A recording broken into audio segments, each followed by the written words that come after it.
Hi, this is Brass Check, and we're posting this on Monday, September 26th. And we would have had it up Friday, but the guy that does technical work for me doesn't work on the weekends. So you would have had it on Friday, but even getting it 3 days late, you're still way ahead of anybody that is trying to follow the New York bombing story via the mass media. Our first question when that bomb went off, when we heard the bomb went off, was how long has the FBI known the guy or guys who did it, and how involved were they in it? And that may seem like an extremely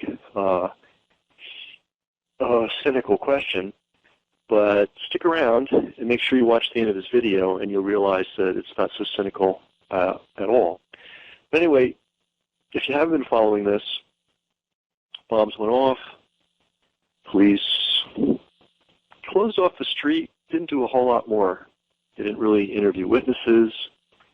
They didn't put up posters asking if anybody saw anything. They just closed the street, hung out, and waited. And lo and behold, miraculously, in quotes, the perpetrator, or one of them at least, was found. A miracle. Turns out, though, they knew him. They met him for the first time, or the federal government met him for the first time in March. Well, they say they met him for the first time in March 2014. And his name is Rahimi. And when he was returning from one of his many trips to terrorist hotspots, this time he was coming back from a nearly year-long trip to a Taliban-controlled part of western Pakistan. The immigration people, the customs people, took him aside for secondary screening. Fair enough. They did their job. And in the secondary screening process, they really didn't like his answers that much. So they referred his case to the National Targeting Center. And this is a federal agency that we pay big bucks to every year to track potential terrorist threats. Speaking of big bucks, how much do you think the U.S. pays? Forget the wars, which are costing us trillions with a T. How much do you think the U.S. pays per year to fight the terrorist menace? Just hazard a guess. Well, if you guessed $100 billion with a B, you got it right. We spend $100 billion a year, supposedly, fighting the terrorist threat. And that works out in 10 years to $1 trillion. That's real cash.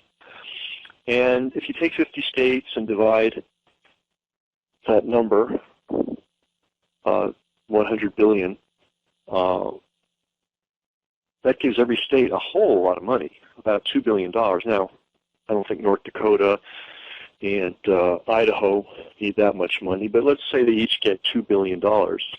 There's 1,000 millions in billion. So that would be, what they could do instead of what they're doing is offer $1 million reward to anybody who turns in a potential terrorist. That would provide 2,000 awards per year per state for anybody who provides information leading to the capture of a homegrown domestic terrorist. Do you think they might find a few that way? It's just an idea. But here's what they're doing instead. So Rahimi, he spends his year over in terror land, and he comes back. This is, again, an able-bodied, military-aged man. They do secondary screening. All praise to the customs guys that decided to do that. They didn't like his answers, so they passed it on to the National Targeting Center. They did their job. The customs guys did, at least. A couple of months later, August 2014, Rahimi beats up his sister and stabs his brother. Police come. Dad tells the police, my son's a terrorist. Police did what they were supposed to do, told the FBI. The FBI came in, and what did they do? Here's a guy they knew had been in Terrorland for a year.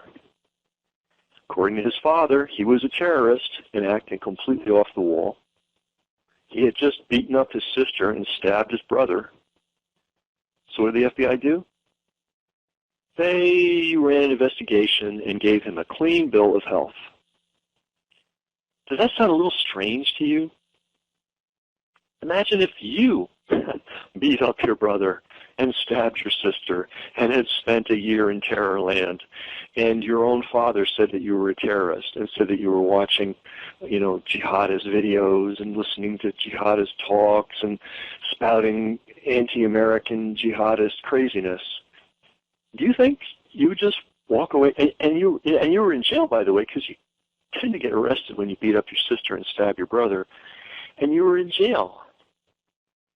You think you would just skate away from that? There'd be no problem? And what the FBI said was, well, we didn't talk to him because he was in jail, and we didn't think his attorney would like it. They never talked to him, so they did this great investigation.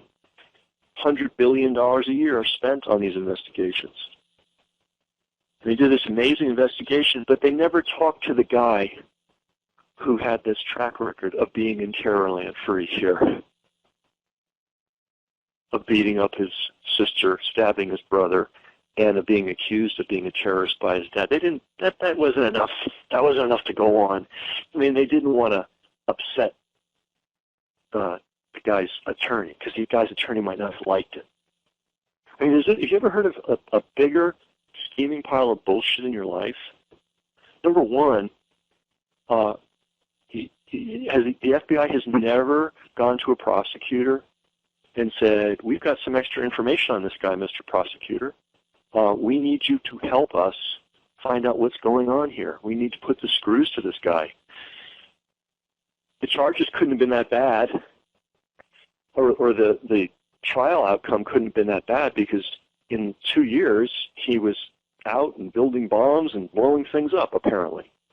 So he didn't spend much time in jail. Has the FBI never gone to a prosecutor and said, hey, we want you to help us put the screws to this guy and get some information out of him? That's never happened in the entire history of the FBI. A prosecutor has never laid extra charges on somebody to pressure them into doing something that the prosecutor thought needed to be done. Do you mean to tell me that American prosecutors don't take terrorist threats seriously? These are all the things that we're supposed to believe if we believe the FBI narrative. Another thing, you may or may not be aware of this, but it's very common for the FBI to go to Muslim families that have immigration problems or even legal problems and put pressure on them to become informants or even operatives. If you don't believe me, look it up. Happens every day of the week. But for some reason, in this case, where we've got a young, able-bodied man of military age who spent a year in Terrorland, who came back, who beat up his sister, stabbed his brother, and according to his own father, is a terrorist. That, for some reason, that doesn't seem to necessitate a conversation with the guy. They never talked to him. They never talked to him. The National Targeting Center had him on their record as somebody who had been to Terrorland for a year. Terrorland, these terror places aren't much fun. Like, you don't go there to get a suntan. You don't go there to unwind.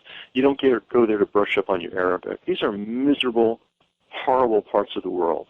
If you're there for a year and you don't have a family reason or a career reason to be there, something's up. And you don't need to be Sherlock Holmes to know that. But apparently the FBI doesn't employ Sherlock Holmes, or they don't employ Sherlock Holmes in this particular case. So we have a major, at a minimum, failure of the FBI to do their job. But it could be worse, because where is Rahimi right now? He's in the hospital. Anybody talking to him? Can't talk to him. He's not feeling very well. Does this sound familiar? This is the exact scenario of the Boston bombing. One of the suspects, who they knew, who they'd been in touch with for years, was shot to death. And the other suspect wasn't able to talk for a long time, and as far as I know, still hasn't talked to anybody, or at least publicly.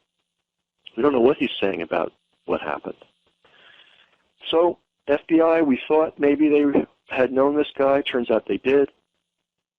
We thought they might have had some multiple involvements with him that were a little on the suspicious side. They sure did. And none of this is in the news. Yeah, you can find it if you dig deep, if you read the back pages and you read journalistic outlets that make some effort to tell the story. But they all smooth it over and say, well, you know, so many targets, how can we possibly keep up with it all? You know, for $100 billion and for the way these guys abuse the law on a daily basis, I think they could have done something in this case. So we're going to play the video, and if you've never seen this video, it's going to open up your eyes to FBI involvement in terrorist activities in the United States. Invariably, they are somehow involved. They somehow knew the people before it happened. Sometimes the people were informants. Sometimes the people were their operatives.